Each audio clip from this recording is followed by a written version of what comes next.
Talking about creatives, it is important to have an engaging impression with an eye-catching advert and to test these for post-install performance.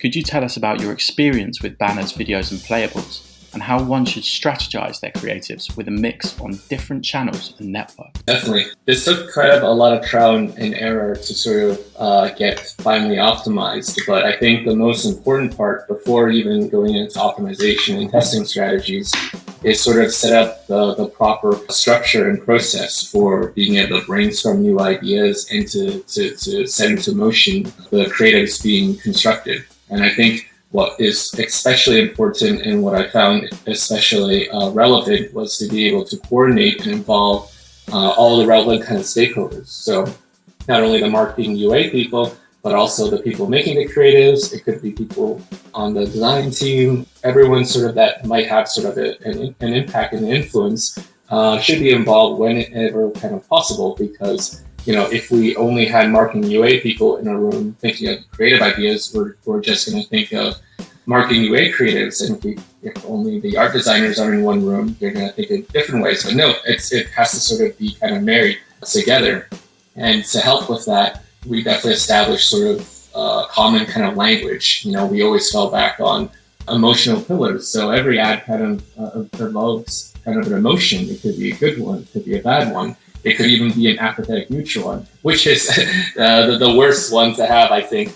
But I think by having like a common knowledge and by being able to share both kind of like the actual results, as well as sort of being able to brainstorm new kind of ideas and being open to sort of different influences, keeps the process, for lack of a better word, creative, to be able to sort of try out kind of new ideas, because there's a ton of advertising out there. There's a ton of competitors out there. And you want to be able to find something that kind of breaks the mold. Now, maybe you're not waiting for the one big shot, creative that drops the CPI by half. But even if you're looking for something that makes incremental changes, it's really important to have the structure sort of set up to be able to not only get the ideas in motion, but to be able to feed back what you see in terms of the actual testing to the relevant parties, so that there's a general idea of the trends or the knowledge. And there could be kind of different lines of creatives. You don't have to sort of go all in on one particular one.